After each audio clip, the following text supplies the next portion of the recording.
Pilipinas, magandang gabi po. Oras po natin, alas 6:37 ng gabi. May problema ka ba sa batas? Hihimayin yan ng kumpanyera ng bayan. Attorney Cheryl Adami Molina, si Attorney Cam sa Usapang Legal. Usapang Legal.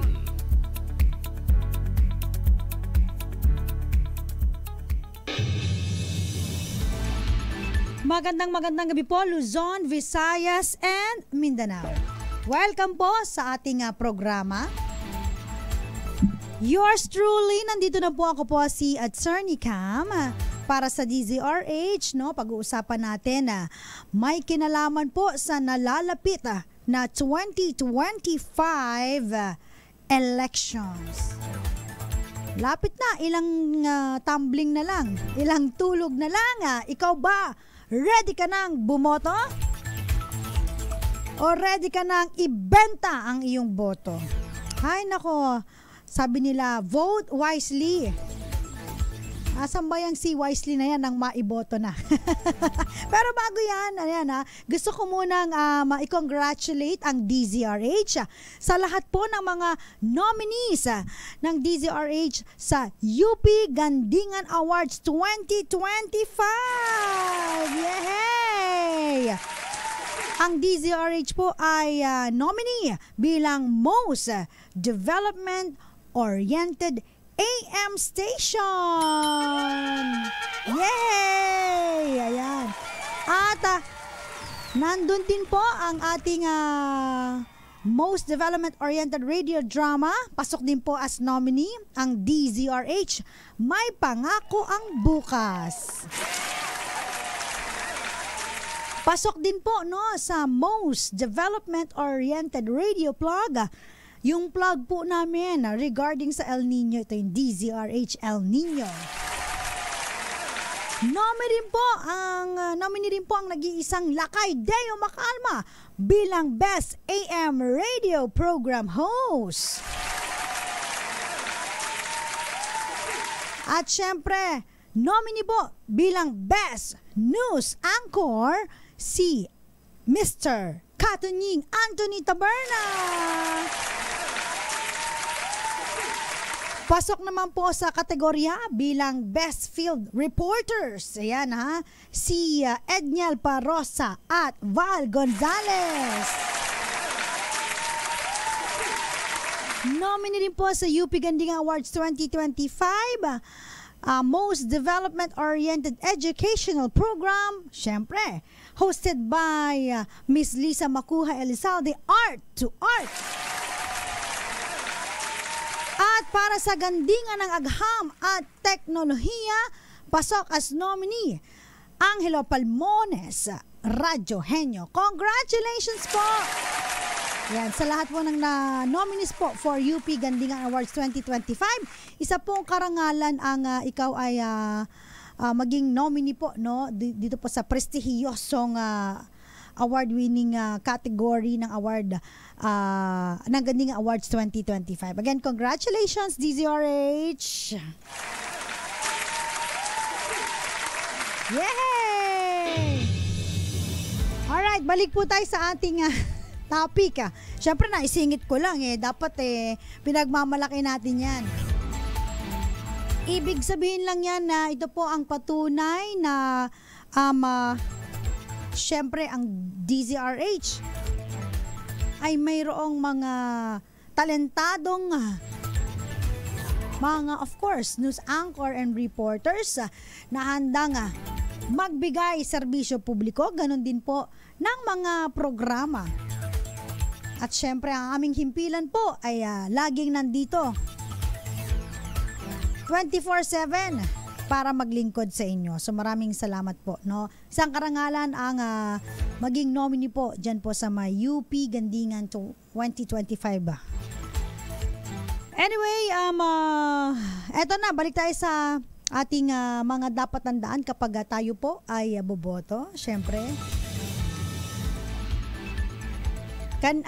naglabas na po ang MBC DZRH. Ito po yung third wave po, no? Inaalam po natin ang pulso ng ating mga kababayan. Very good talaga ang ating RHTV.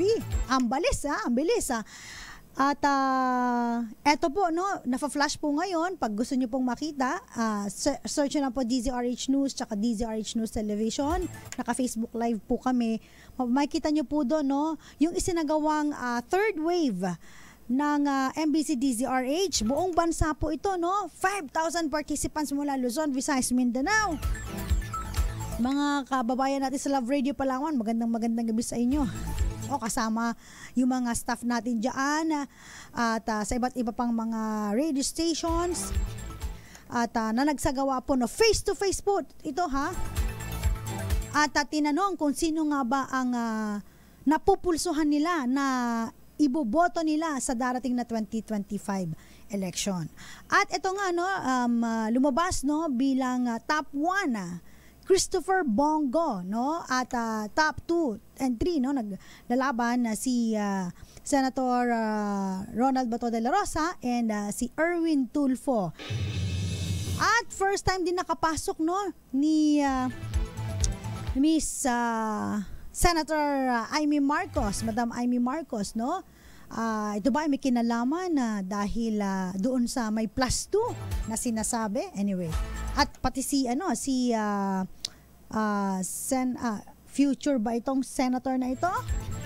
Medyo prestigiyoso yung apelyido dahil ang apelyidong ito ay marami ng mga apelyido na naririnig sa Senado. Villar, di ba? No, andyan na si yung asawa ni Mr. Manny Villar, Cynthia Villar, and of course, yung kanyang anak na si Mark. Tama ba? Tahimik lang. Mark Villar. At ito, kumakandidato bilang senador. Isa na naman pong Villar. Ayan, si Camille Villar. Yan. So, again po, ito pong sinagawang third wave. Galing po ito sa MBC DZRH with 5,000 respondents. Ay, grabe ang politika dito sa Pilipinas. Minsan ang iyong kakampi ay magiging kaaway mo. Minsan yung kaaway mo magiging kakampi mo, no? So funny talaga. Pero ang pinakaunang-unang tatalakayin natin may kinalaman sa vote buying. Ito talaga ay talamak na talamak. In fact, no, parang 66% nga ba? Basta 60%, 66 or 68%. Ang mga Pilipino ay nag-expect, no, ng vote buying. In fact, no, may mga alam tayo na mga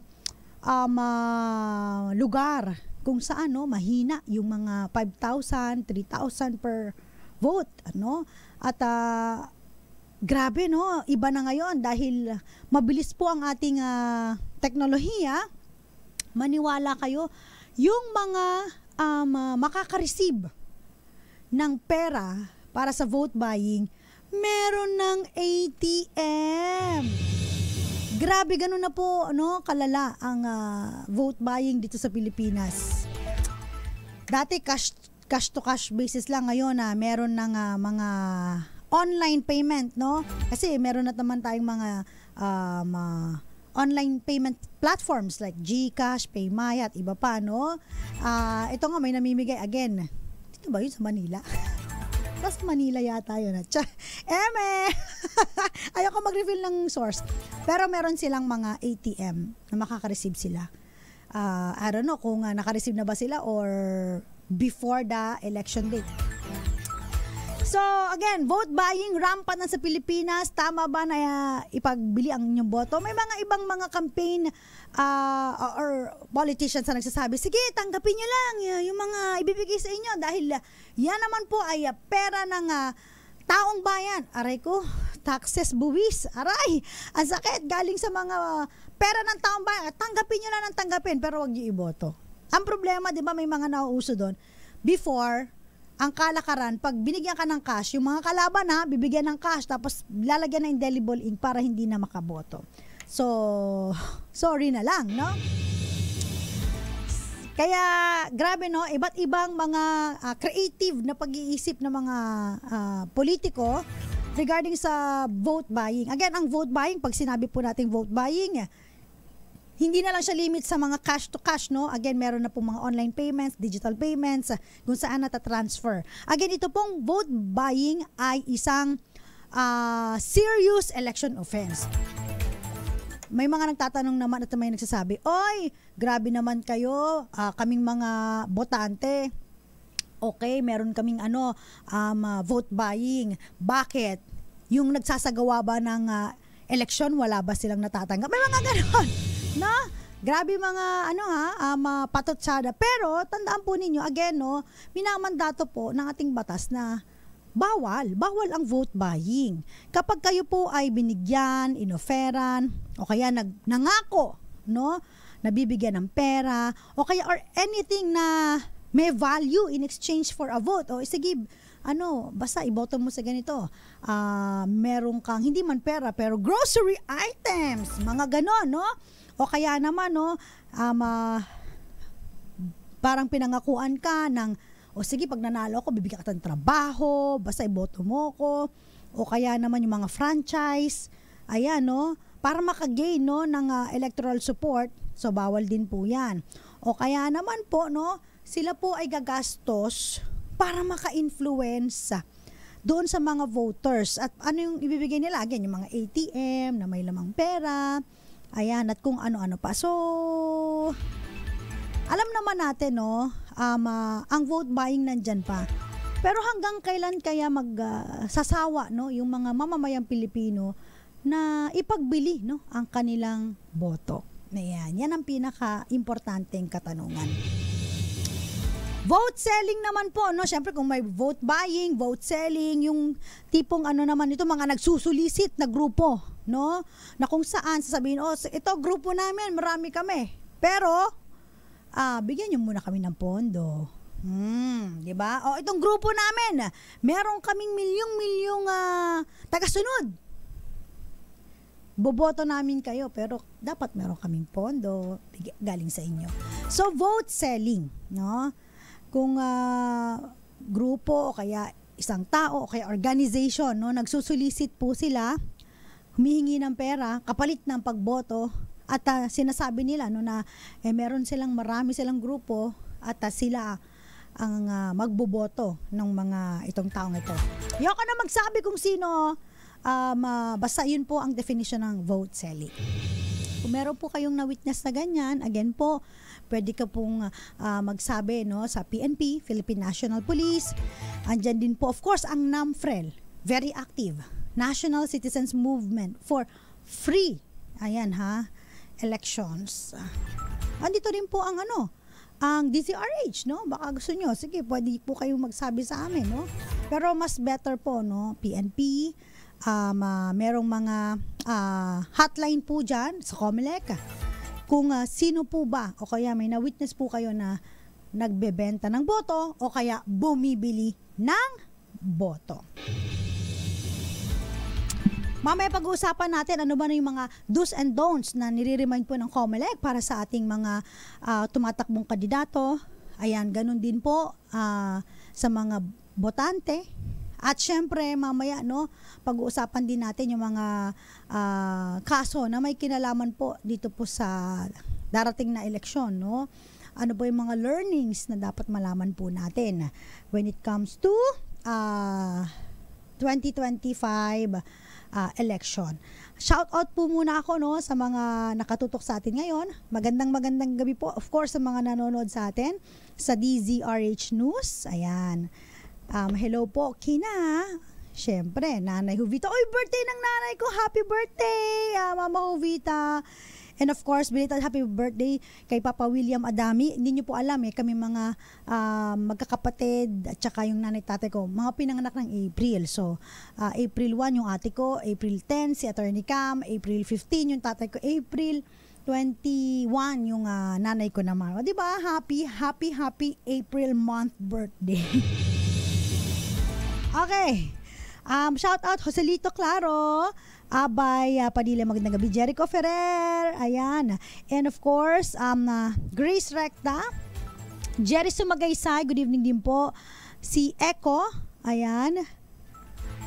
Thank you, Echo, sa pag-promote ng Usapang Legal. Remy Bayo, good evening po. Pauline Doldig Verhel. Ayan. It's me, Verhel Pulilan from Coron, Palawan. Uy, napakaganda po ng Coron, Palawan. Pag kayo nakapunta dyan, isa sa mga napuntahan kong lugar, no, tourist destination na hindi ko makakalimutan. Coron, Palawan. At saka yan, Puerto Princesa, no? Very, very nice talaga. Okay. Magandang gabi rin po. Love Radio Palawan. Adonis Laksamana. Ayan. Ay, nako si Adonis Laksamana, no? Basta doon ka lang kukuha sa gusto mong kandidato. Okay lang na magbayad ang politiko. Basta doon ka daw kukuha sa gusto mong kandidato. Yung iba mga mautak kumukuha sa gusto nila kandidato, tapos pag nagbigay din yung kalaban, magbibigay din yan. Pero grabe po, no? Imagine niyo sa isang botante, tapos how much per voter yung pinapakawalan nilang pera. And then afterwards, yun na. Ang hirap dito po, no, yung mga politicians na merong mga investors o yung mga nagdo-donate sa kanila. Although may donation, ang nangyayari diyan kapag sila nanalo, nagkakaroon sila ng utang na loob dun sa mga nagdo-donate na yon. Paano kung halimbawa, no, ang mga nag-donate sa iyo ay mga malalaking kumpanya? So, hindi mo na ba sila hahabulin dahil nag-donate sila during your campaign period? Yun ang napaka-sakit na katanungan na hindi rin masagot ng ating mga political candidates. Magbabalik po ang DZRH Usapang Legal. Kasama pa rin po si Attorney Cam. Mamaya magpa-play din tayo ng mga kasi uso po ngayon yung mga paraphernalia, yung mga jingle ng ating mga politiko. Sasample tayo ng mga jingle at saka ganun din po ng mga kaso na may kinalaman dun sa mga paraphernalia, posters, flyers, tarpaulins and everything. Arancon Fred. Magandang gabi po, Roxanne Costo, Grace, Amon Biton, and Steve Tanod-Tanod, watching from Cebu City. Babalik po tayo lang po muna ng mga paalala dyan lamang po kayo. Kasama pa rin po ako po si Attorney Cam. Check my TikTok account, Attorney Cam, ADTYCAM. Dito pa rin po sa DZRH, una sa Pilipinas, una sa Pilipino. C Media Group.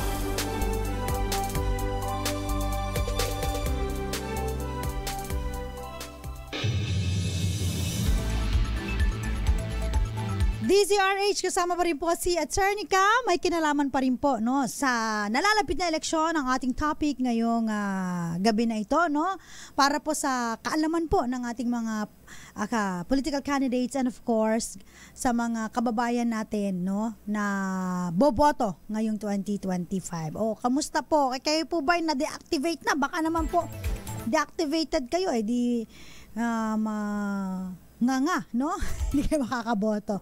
Pero tandaan po ninyo, no, pwede naman kayo magpa-reactivate. Pero not now kung na-deactivate na po kayo, no.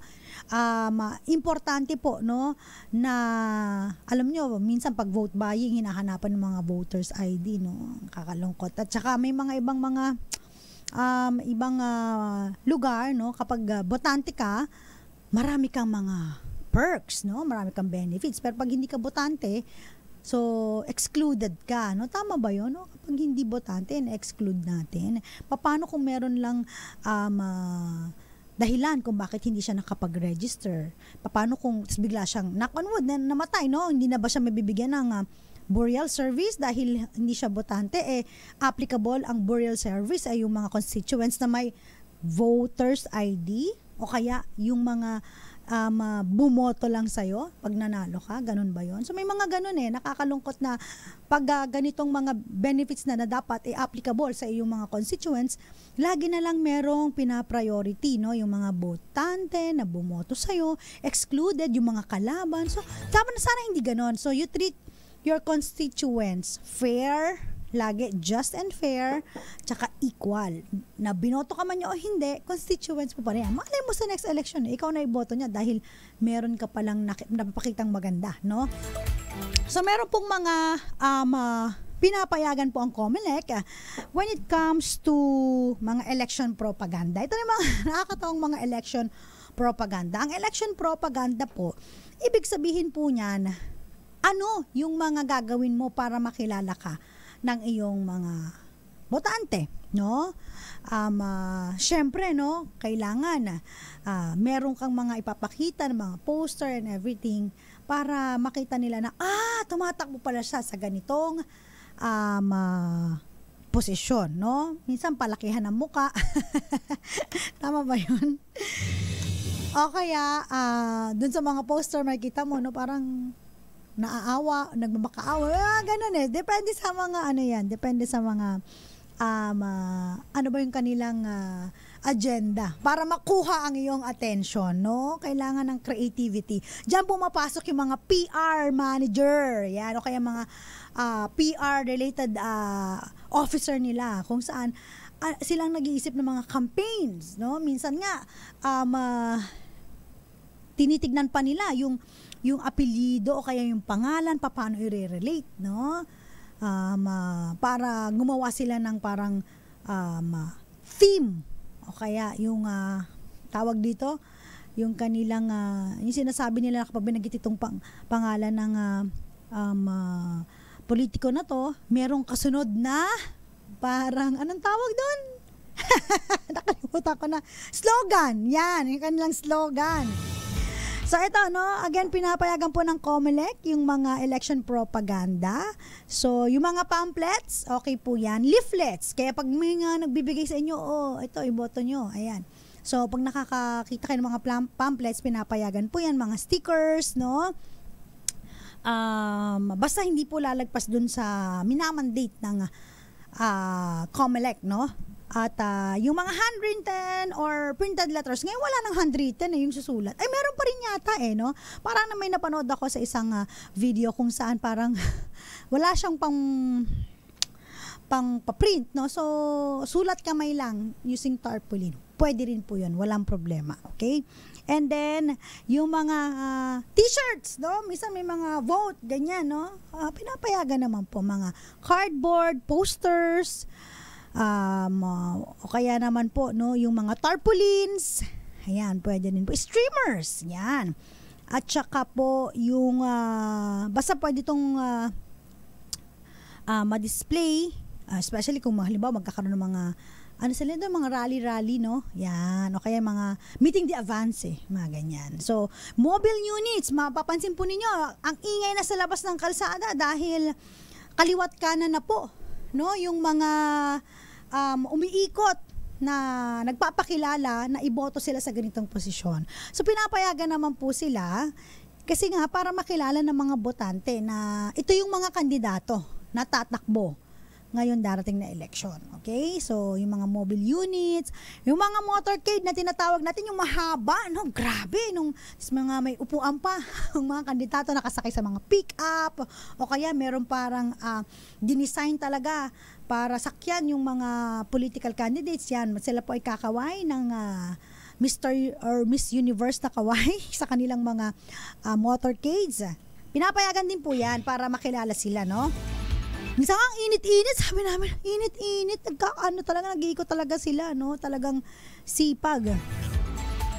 And kasama rin po, no, yung mga, ayan with or without sound system, pwede po yan, o kaya yung mga loudspeaker, ayan. Pagtyagaan na po natin para makilala lang natin yung ating mga botante, ano po. And of course, meron din po silang mga paid advertisement in print or broadcast media. Ayan ibig sabihin, yung mga nagpo-post, no, sa mga print or kaya sa mga website to mga print organization, at syempre sa amin din po, no, sa broadcast, radio or television.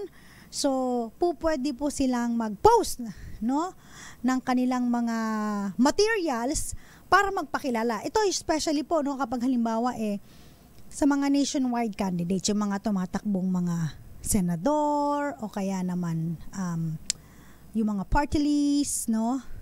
Pero eto may play lang tayo na kung saan nakatawag pansin lang to kay Attorney Cam dahil yung mga jingle nila, sila po ay hindi national candidates, no? Sila po ay mga local candidates, pero dahil nga binibigyan natin ng punto yung creativity, freedom of expression. We're talking about freedom of expression.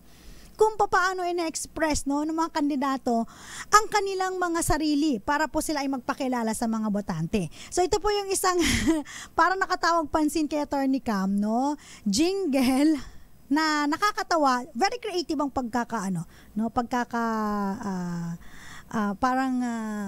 yung paggagawa ng lyrics, paglalapat ng musika. Ayan. So play nga natin po mula sa ating tech. Jeric, sige, play natin to.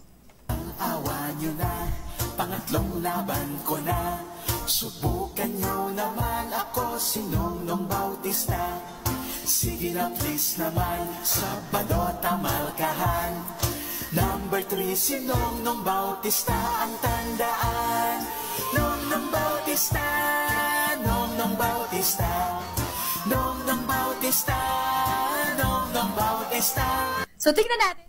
So yun, no? Nakakatuwa kasi parang yung jingle niya, nagmamakaawa siya, no? Parang pangatlong takbo na daw niya. So try niyo naman daw siya. Yung gano'n, very creative kasi hindi mo alam kung nagmamakaawa or nagpapatawa ba, no? Pero isa sa mga jingle na pinakasumikat din, pinlay din to ni Lakay Deo Macalma sa kanyang programa, yung sikat na si Pepe Pacheco. Pero ito, ipi-play natin, parang round 2 nung kanyang jingle. I don't know, pero parang feeling ko nanalo na to. Pero play lang natin para refresher lang o kaya sa mga hindi nakakakilala dun sa nakakatawang jingle, no, na napakinggan namin sa tanan ng buhay natin. Itong Pepe Pacheco. Sige, play natin, Jeric. Pepe Pacheco!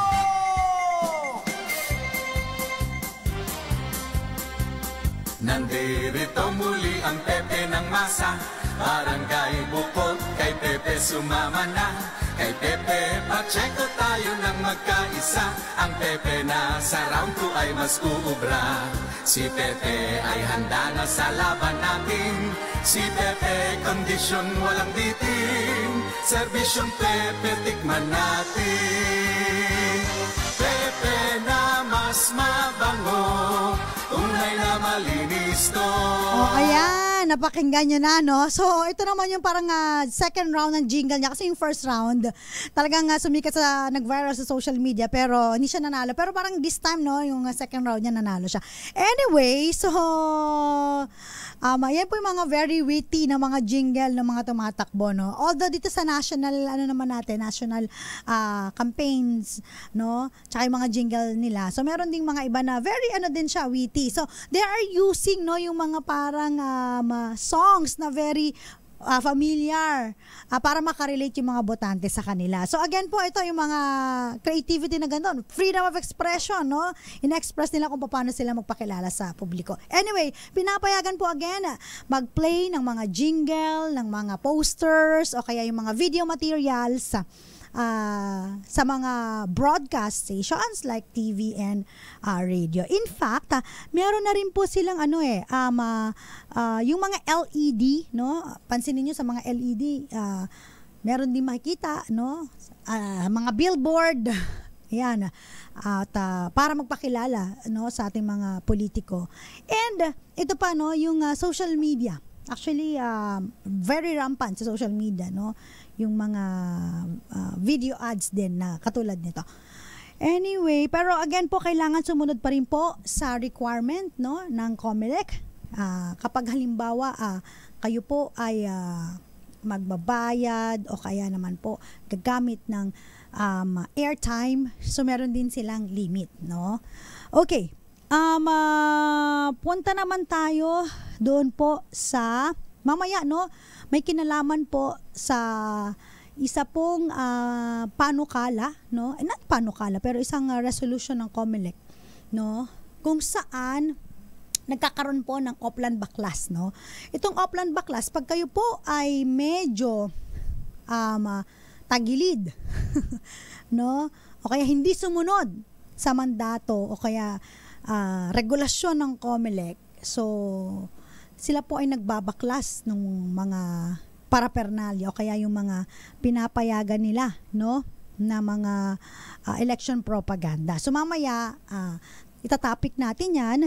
Pero for the meantime, again, pinapayagan din po sila yung nasabi na natin kanina, LED. Pero pag-usapan din po natin liquor ban ha, tsaka yung mga gun ban later on. And during the campaign period, again po, no, pinagbabawalan po yung mga giving donation sa mga ng mga candidate dun sa mga spouse o kaya any relative within the second civil degree of consanguinity or affinity o kaya campaign manager, agent or representative, bawal ang mag-donate, no, yung mga candidate, no, o kaya naman meron ding mga transferring, hiring, promotion of employees, no, sa government offices, bawal din po yan, no, o kaya naman yung pagbibenta o kaya po yung mga liquor pala, no, speaking of liquor ban, except yung mga hotels po and other establishment that are duly certified by the Tourism Department and the COMELEC, on the eve of the election day, sila lang po ang pwede, no, mag-offer ng liquor, pero the rest, no, bawal po kasi ayaw po natin na on the eve, no, ng election day, naglalasingan, kinabukasan, nag-hangover po, kaya nag-inuman talaga, gulo ang dulot, no, sa mga lugar, yung mga poll precinct. So, ayaw po natin yan. So, again, mas better kung kayo pong mga boboto, mag-ready na po nung listahan na mga iboboto ninyo para pagpunta nyo po ng inyong mga poll precinct, meron na po kayong listahan kodigo. Dito lang po pinapayagan, no, na magkaroon ng kodigo, no. Sa mga exam, bawal ang kodigo. Sa mga eskwelahan, pag exam, midterm, finals, bawal ang kodigo. Pero pagdating sa poll precinct, mas better may kodigo. Ibig sabihin may kopyahan na kayo, listahan ng mga iboboto ninyo. Tapos tago nyo maigi para hindi makita, ha? Baka may makakita. Ayan. Importante na ang boto ninyo ay panghawakan ninyo dahil ang pagboto po ninyo, isang boto ay malaki na po, no? Ang maitutulong, no? Kung magkakaroon ba ng pagbabago, no? O gusto nyo pa bang ma-improve ang kabuhayan natin by electing future leaders na nararapat po, no, sa pwesto, hindi lamang dahil kayo po ay nakatanggap ng pera mula sa bulsa ng taong bayan. Babalik po tayo, lang po muna mga paalala, dyan lamang po kayo. Kaya sama pa rin po si Atty. Cam. Oras po natin 15 minuto makalipas ang 7:00 ng gabi. This time check is brought to you by... Mga dapat tandaan ngayong darating na election, no? Ngayong 2025 election, again po yung ating liquor ban sa darating na May 11 to 12, bawal po, no? Ayaw naman po natin na magkaroon ng gulo kapag kayo po boboto dahil kayo po lasing under the influence of alcohol. Ayan, kapag kayo po ay amoy lasing, uminom, nagbenta, bumili, ayan, pag violate po ninyo itong liquor ban na ito, no, meron po yung karampatan na kulong from 1 to 6 years, no? At kung halimbawa kayo ay botante, baka magsisi ka kasi meron tong permanent disqualification from public office and loss of right to vote. At syempre ang gun ban natin umiiral pa rin po, no? Bawal pa rin po, no, na magdala ng mga armas, no, lalo na po, no, kung hindi kayo kasama dun sa mga exception, yung mga PNP lamang po, AFP, no, yung mga deputized na magdala ng mga firearms, sila lang po ang pupwede, no? May mga nakakalasot pa rin, no? Pero tandaan nyo, kapag kayo po ay nahuli, mayroon po itong imprisonment. Kapag halimbawa kayo po ay guilty of bearing or carrying firearms, no? Dala-dala nyo lang, di nyo naman pinutok, pero dala-dala nyo, 1 to 6 years din po yan, no? Kaya wala din pong subject for probation yan. Kaya mas maigi, no, yung mga merong armas na although license yan, no, di naman kayo kasama sa exemption, wag nyo na pong dalhin. Okay? Bawal na bawal po. And ito naman po, no, parang magkakaroon po, no, kung magkakaroon man ng option backlash, no.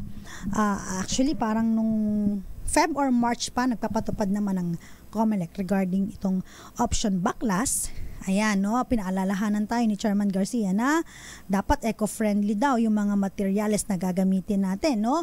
At hindi dapat lalagpas ng 2 feet by 3 feet, no? Yung kung kayo po nagpo-post, magpo-post ng mga materials na ganito, especially sa mga political aspirants. Pero tandaan po ninyo, no, may isang case po na umakyat sa COMELEC dahil nagkaroon po ito ng question regarding sa medyo mas malaki yung kanilang mga pinost o kaya gumamit sila ng mga mas malalaki, no?